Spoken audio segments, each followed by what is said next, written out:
Dear student, welcome to tech study online portal everything for technical student. यदि आप किसी भी टेक्निकल एग्जाम सेमेस्टर एग्जाम की तैयारी कर रहे हैं तो आप हमारे चैनल को सब्सक्राइब कर लीजिए, जिससे कि आपकी तैयारी और अच्छे से हो सके। आज का जो वीडियो हमारा वो डीसी कंपाउंड जनरेटर से संबंधित है। डीसी जनरेटर का पार्ट 3 है, जिसमें हम लोग फर्स्ट पार्ट में डीसी जनरेटर के प्रकार को देखे थे, सेकेंड पार्ट में डीसी सीरीज जनरेटर देखा गया था, थर्ड पार्ट है जो डीसी कंपाउंड जनरेटर है। इसके बाद हमारा डीसी शंट जनरेटर चलेगा। तो डीसी कंपाउंड जनरेटर में हम उसके प्रकार के बारे में देखे थे। तो पहला प्रकार यह था कि फील्ड वाइंडिंग के संयोजन के आधार पर दो प्रकार का बताया गया था, लॉन्ग शंट कंपाउंड जनरेटर और शॉर्ट शंट कंपाउंड जनरेटर। और द फील्ड में धारा तथा चुंबकीय फ्लक्स की दिशा के आधार पर दो प्रकार का बताया गया था, जो डिफरेंशियल कंपाउंड जनरेटर था तथा हमारा क्यूमुलेटिव कंपाउंड जनरेटर था। तो इसको कंपाउंड जनरेटर इसलिए कहते हैं क्योंकि इसमें हमारा दो फील्ड वाइंडिंग होती है, ये आर्मेचर वाइंडिंग होती है।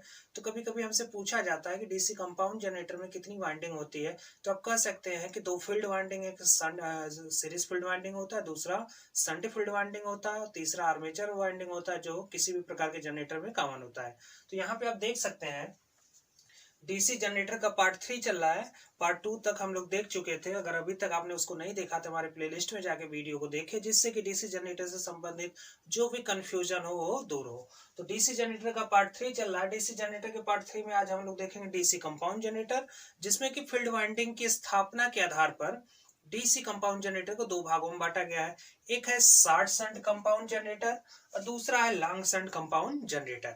तो शॉर्ट शंट कंपाउंड जनरेटर क्या में कनेक्शन कैसा होता है, लॉन्ग शंट कंपाउंड जनरेटर में कनेक्शन कैसा होता है। तो आप देख सकते हैं कि शॉर्ट शंट कंपाउंड जनरेटर जैसे यहाँ पे है, तो चूंकि कंपाउंड जनरेटर है तो इसमें तीन वाइंडिंग होगी, दो फील्ड वाइंडिंग, एक आर्मेचर वाइंडिंग।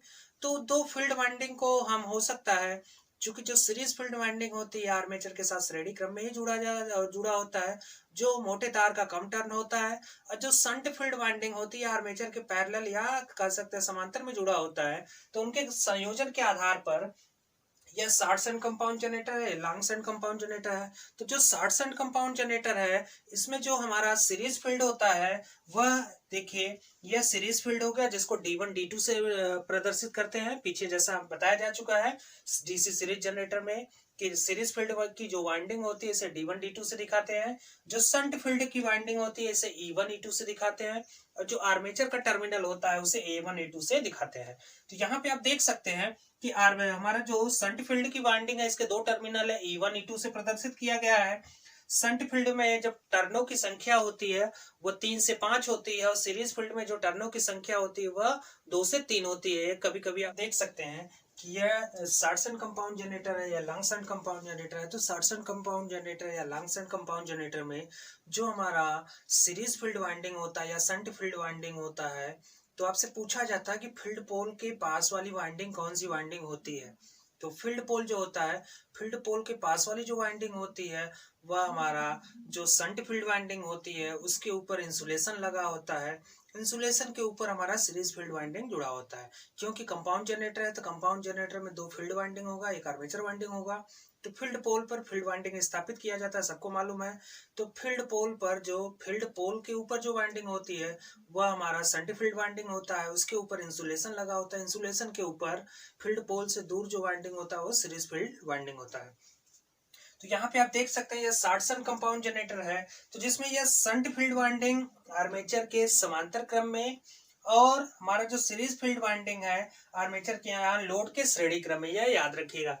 तो शॉर्ट शंट कंपाउंड जनरेटर में जो सीरीज फील्ड वाइंडिंग होता है यह लोड के श्रेणी क्रम में होता है, और जो शंट फील्ड वाइंडिंग होता है वह आर्मेचर के श्रेणी क्रम में होता है। आर्मेचर का जो टर्मिनल है, दो टर्मिनल होंगे आर्मेचर में, क्योंकि डीसी मोटर में या डीसी मशीन में जो घूमने वाला भाग होता है वो हमारा आर्मेचर होता है। तो यहाँ पे देख सकते हैं यह A1 A2 है, दो टर्मिनल हो गए आर्मेचर के। यह शंट फील्ड वाइंडिंग के दो टर्मिनल निकलेंगे E1 E2, इसको दिखाया जाता है, याद रखिएगा, ये आपसे पूछा जाता है, कई बार पूछा गया है। तो यहाँ पे जो यह धारा बहेगी वह ISH धारा होगी, जिसे शंट फील्ड धारा कहेंगे। यह हो गया शंट फील्ड का प्रतिरोध RSH हो गया, यह हो गया सीरीज फील्ड का प्रतिरोध RSE हो गया, ठीक है, यह आर्मेचर हो गया। जो सीरीज फील्ड का जो फील्ड की जो टर्मिनल होते हैं उसको D1 D2 से दिखाया जाता है, उसका जो रेजिस्टेंस है RSE से दिखाया गया। जो सीरीज फील्ड में धारा बहेगी वह ISC धारा होगा, जिसकी दिशा नीचे से ऊपर की तरफ होगी। वही ISC धारा आगे जाके लोड धारा के साथ लोड धारा के बराबर हो जाएगी। तो शॉर्ट शंट कंपाउंड जनरेटर में सीरीज फील्ड वाइंडिंग लोड के श्रेणी क्रम में और शंट फील्ड वाइंडिंग आर्मेचर के समांतर क्रम में जुड़ा होता है। जैसे कि नाम से पता चला शॉर्ट, शॉर्ट मतलब क्या होता है, छोटा, शॉर्ट मतलब छोटा हो गया। तो जो बाएं साइड का यहाँ पे आप देख सकते हैं, जो सबसे किनारे वाली वाइंडिंग है वह सिर्फ आर्मेचर के समांतर क्रम में जुड़ा है, आर्मेचर के समांतर क्रम में जुड़ा है। यानी यह वाला जो लाइन है यहां से यहां तक जो E1 E2 टर्मिनल से जो दिखाया गया है यह सिर्फ आर्मेचर के समांतर क्रम में जुड़ा है। तो यह जो लाइन हो गई, यह छोटी लाइन हो गई। तो शॉर्ट का मतलब क्या होता है, छोटा। तो यह जो लाइन हो गया है छोटी लाइन हो गया। तो इसको याद रखने का तरीका है कि शॉर्ट मतलब छोटा होता है। तो जो आर्मेचर के समांतर क्रम में होगा वह छोटी लाइन होगी, सिर्फ आर्मेचर के समांतर क्रम में ही जुड़ा होगा। यहाँ पे देख सकते हैं ISC is equal to IL। अब यहाँ पे देखिए, जो अगर हम किरचॉफ का नियम, यहाँ पे किरचॉफ का नियम लगाएं, यह हमारा क्या हो गया, यह हमारा हो गया आपका कार्बन ब्रश।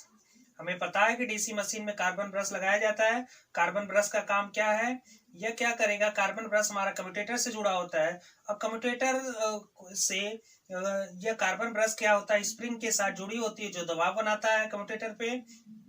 और कार्बन ब्रश घिसता कम है और इसका रेजिस्टेंस कम होने की वजह से जो ब्रश हम प्रयोग करते हैं वह कार्बन का ब्रश होता है।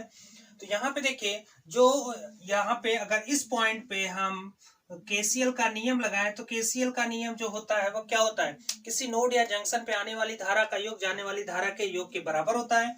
तो यहाँ पे देखिए, IA करंट जो आर्मेचर करंट है नीचे के से ऊपर की तरफ, ठीक है, यह नोड के पास आ रहा है। और दो करंट ISC ऊपर की तरफ जा रहा है जो नोड से दूर जा रहा है, और ISH जो शंट फील्ड धारा है वह नोड से दूर जा रहा है। तो IA बराबर क्या होगा, आने वाली करंट बराबर IA बराबर IL प्लस ISH, ठीक है। और IL किसके बराबर है, IL ISC के बराबर है, ये इसको याद रखिएगा। तो यहाँ पे हम लिख सकते हैं कि जो IL है यह ISC के बराबर है। क्योंकि दोनों आपस में एक दूसरे के साथ सीरीज में जुड़ा है, सीरीज में जुड़े होने की वजह से हमें पता है कि सीरीज में धारा क्या होती है, समान होती है। तो IL के जगह हम ISC भी लिख सकते हैं। तो IA बराबर IL प्लस ISH या IA बराबर ISC प्लस ISH। अब यहाँ पे देखिए, जो टर्मिनल वोल्टेज है इसको याद रखिए, यह जो टर्मिनल वोल्टेज है यहां से यहां तक लोड के सिरे का जो वोल्टेज होगा वह टर्मिनल वोल्टेज होगा। और टर्मिनल वोल्टेज निकालने के लिए जब हम किरचॉफ का नियम लगाएंगे, KVL का नियम जिससे किरचॉफ का वोल्टेज लॉ कहते हैं, तो यहाँ पे लगाएंगे तो V का मान जो होगा, जो टर्मिनल वोल्टेज होगा, E क्या है, आर्मेचर में उत्पन्न EMF। अब यहाँ पे देखिए, जो शंट फील्ड है या सीरीज फील्ड है, आपसे पूछा जाता है कि शंट फील्ड हमारा पतले तार का कम टर्न क्यों होता है और सीरीज फील्ड मोटे तार का, पतले तार का अधिक टर्न क्यों होता है और सीरीज फील्ड हमारा मोटे तार का कम टर्न क्यों होता है। तो यहाँ पे आप देख सकते हैं कि जो शंट फील्ड है, जो शंट फील्ड की वाइंडिंग है, इसमें टर्नों की संख्या अधिक है, टर्नों की संख्या अधिक है। और जो तार प्रयोग किया गया वह पतला तार प्रयोग किया गया है। जो सीरीज फील्ड है, सीरीज फील्ड मोटे तार का बना होता है और इसमें टर्नों की संख्या कम है। तो जो शंट फील्ड होता है इसका काम यह है, शंट फील्ड का, कि यह जो आर्मेचर में उत्पन्न EMF है उसको सहन करने के लिए शंट फील्ड हमारा क्या होता है कि पतले तार का अधिक टर्न बनाया जाता है। इसको क्या करेगा, जैसे ही आर्मेचर घूमेगा तो उसमें इंड्यूस्ड EMF या जनरेटेड EMF उत्पन्न होगा, जो EMF को जनरेट करेगा विद्युत वाहक बल को। इसको बैलेंस करने के लिए या इसको सहन करने के लिए हमारे जो शंट फील्ड है यह पतले तार का अधिक टर्न बनाया जाता है। और जो सीरीज फील्ड है यह मोटे तार का कम टर्न इसलिए बनाया जाता है क्योंकि यह आर्मेचर धारा को सहन कर सके। जैसे अगर सीरीज जनरेटर होता तो सीरीज जनरेटर में क्या होता है, लोड, सीरीज फील्ड वाइंडिंग और आर्मेचर आपस में तीनों श्रेणी क्रम में जुड़े होते हैं। और श्रेणी क्रम में जुड़े होने की वजह से जो धारा आर्मेचर से गुजरेगी वही हमारा सीरीज फील्ड से भी गुजरेगी, वही लोड धारा भी होगी। तो आर्मेचर धारा को सहन करने के लिए सीरीज फील्ड वाइंडिंग मोटे तार का कम टर्न बनाया जाता है और उत्पन्न EMF को सहन करने के लिए हमारा जो शंट फील्ड वाइंडिंग होता है या पतले तार का अधिक टर्न बनाया जाता है। तो यहाँ पे आप देख सकते हैं terminal voltage V is equal to होगा E जनरेटेड EMF या उत्पन्न EMF E माइनस IARA, चूंकि यह आर्मेचर है, आर्मेचर में उत्पन्न EMF और आर्मेचर का प्रतिरोध भी होता है जिसे RA से प्रदर्शित करते हैं। आर्मेचर में जो धारा होगी वह IA से प्रदर्शित करेंगे, आर्मेचर का जो प्रतिरोध होगा उसे RA से प्रदर्शित किया जाता है। आर्मेचर का प्रतिरोध बहुत कम रखते हैं, लगभग 1 ओम के बराबर होता है या 1 ओम से कम ही रखा जाता है। तो V इज इक्वल टू हो गया E minus IARA minus ISC RC। इस वाले लूप की बात हो रही है, यहां से यहां तक, इस वाले लूप की बात हो रही है। अभी हम शंट फील्ड को नहीं देख रहे हैं, अभी सिर्फ सीरीज फील्ड को देखा जा रहा है, लोड को देखा जा रहा है और आर्मेचर को देखा जा रहा है। तो जब इतने लूप में हम केवीएल का नियम लगाएंगे तो टर्मिनल वोल्टेज V बराबर होगा E माइनस IA RA, जहां E क्या है उत्पन्न ईएमएफ आर्मेचर में, V क्या है टर्मिनल वोल्टेज, IA क्या है आर्मेचर धारा, RA क्या है आर्मेचर प्रतिरोध, ISC क्या है सीरीज फील्ड धारा, RSC क्या है हमारा सीरीज फील्ड प्रतिरोध। तो यह फार्मूला हमें पता चल गया, इसको याद रखिएगा, इस पे न्यूमेरिकल डायरेक्ट पूछा जाता है। अब दूसरी चीज यहाँ पे देखिए, अगर हम शंट फील्ड में धारा निकालना चाहें तो शंट फील्ड की धारा बराबर होगी, फार्मूला है V plus ISC RSC। V क्या है टर्मिनल वोल्टेज, इसके सिरे पे जो टर्मिनल पे वोल्टेज मिल रहा है, V प्लस ISC RSC अपन RSH, जहां V क्या है टर्मिनल वोल्टेज, ISC क्या है सीरीज फील्ड धारा, RSC क्या है सीरीज फील्ड का प्रतिरोध और RSH क्या है शंट फील्ड का प्रतिरोध।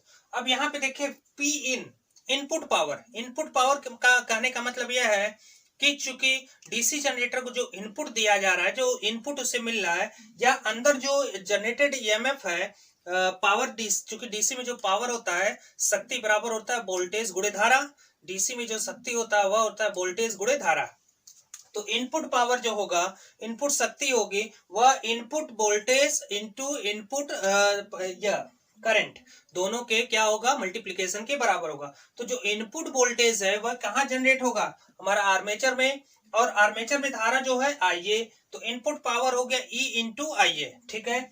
आउटपुट पावर, आउटपुट पावर यानी टर्मिनल वोल्टेज इंटू लोड धारा, टर्मिनल वोल्टेज इंटू लोड धारा, यह हो गया हमारा आउटपुट पावर। तो आपसे पूछा जा सकता है कि सीरीज फील्ड या शॉर्ट सर्किट कंपाउंड जनरेटर में या लॉन्ग शंट कंपाउंड जनरेटर में इनपुट पावर आउटपुट पावर को बताइए। तो इनपुट पावर क्या होगा, input voltage into input current, जो आउटपुट पावर होगा वह होगा हमारा output voltage into output current.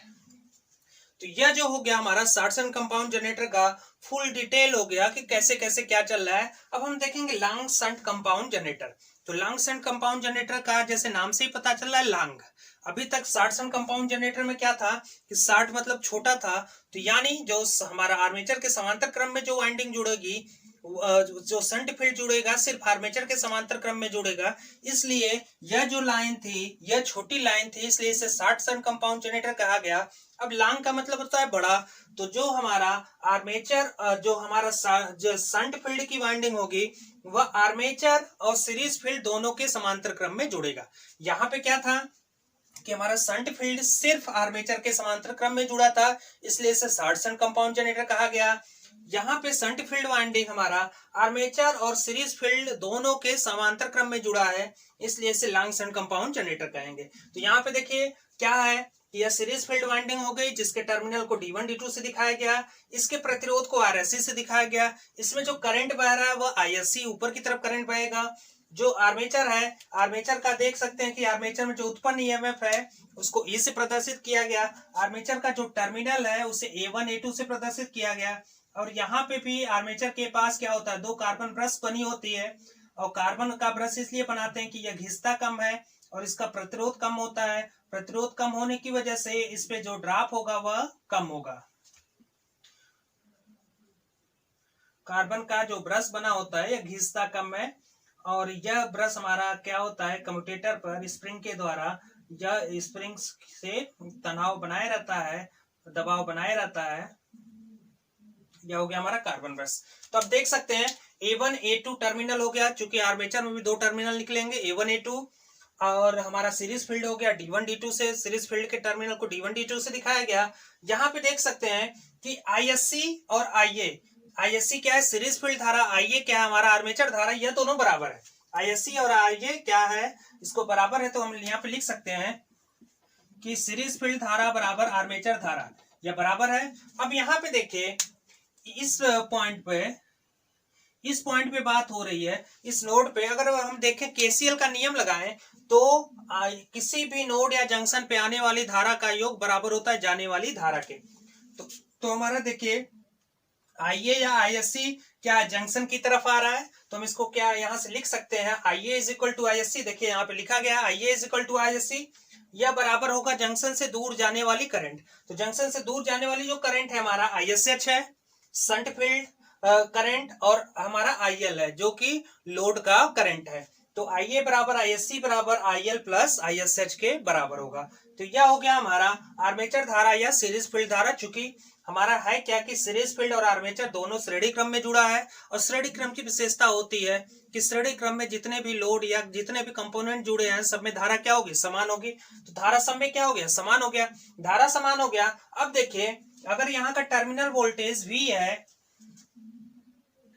यहाँ का अगर टर्मिनल वोल्टेज V है, अगर टर्मिनल वोल्टेज को कैपिटल V से प्रदर्शित किया गया है, तो देखिए चूंकि यह क्या है कि लोड और सीरीज फील्ड आर्मेचर तथा शंट फील्ड तीनों आपस में एक दूसरे के साथ क्या है, समांतर क्रम में जुड़े हैं। और समांतर क्रम की विशेषता होती है कि समांतर क्रम में जितने भी कंपोनेंट जुड़े होंगे प्रत्येक टर्मिनल पर हमारा वोल्टेज क्या होगा, समान होगा, वोल्टेज का ड्रॉप क्या होगा, समान होगा। यह समांतर क्रम की विशेषता है।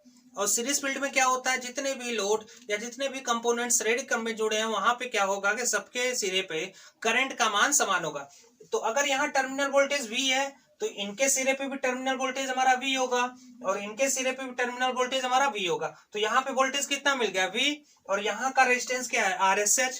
तो ISH हम निकाल सकते हैं शंट फील्ड धारा, और शंट फील्ड का धारा जो होगा ISH is equal to terminal voltage upon RSH। ये डायरेक्ट आप निकाल सकते हैं। अगर टर्मिनल वोल्टेज और हमारा जो शंट फील्ड का रेजिस्टेंस पता है तो यहाँ से हम शंट फील्ड में करंट निकाल सकते हैं, वह होगा ISH is equal to V upon RSH। अब देखिए अगर हम क्या करें कि यह हमारा टर्मिनल वोल्टेज V क्या है, V आपसे पूछा जा सकता है V क्या है, तो V हमारा टर्मिनल वोल्टेज है।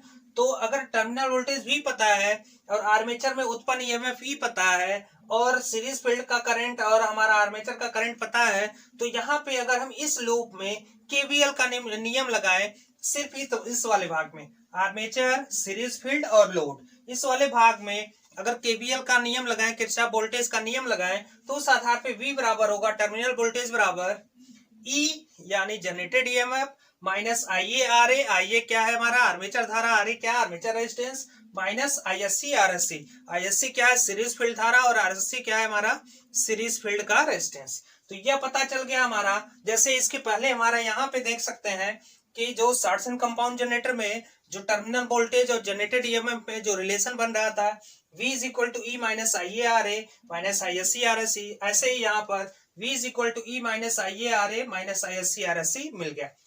अब इनपुट पावर देखिए, तो जो इनपुट पावर यहाँ पे होगा, इनपुट पावर यानी अंदर का पावर या कह सकते हैं आंतरिक शक्ति, आंतरिक शक्ति बराबर होगा आंतरिक वोल्टेज गुणे आंतरिक करंट, क्योंकि डीसी का जो पावर होता है P बराबर V इंटू I होता है। तो यहाँ पे देख सकते हैं कि आंतरिक पावर निकालने के लिए या इनपुट पावर निकालने के लिए जो वोल्टेज है जनरेटेड EMF है E है, और उसके अंदर जो करंट है वह IA है। तो क्या हो गया E इंटू IA। अब यहाँ पे देख सकते हैं कि आउटपुट पावर निकालना है, तो आउटपुट पावर यानी टर्मिनल वोल्टेज गुणे लोड धारा को मल्टीप्लाई कर दें तो हमें आउटपुट पावर यहाँ से मिल गया। तो P output is equal to हो गया V इंटू IL, और P इनपुट हो गया हमारा E इंटू IA। ऐसे यहाँ पे शॉर्टसन कंपाउंड जनरेटर में P आउटपुट हो गया हमारा V इंटू IL और P इन हो गया E इंटू IA। तो यह आपका जो हमारा था शॉर्टसन कंपाउंड जनरेटर और लॉन्ग शन कंपाउंड जनरेटर कंप्लीट हो गया। इसका स्क्रीनशॉट ले लीजिए।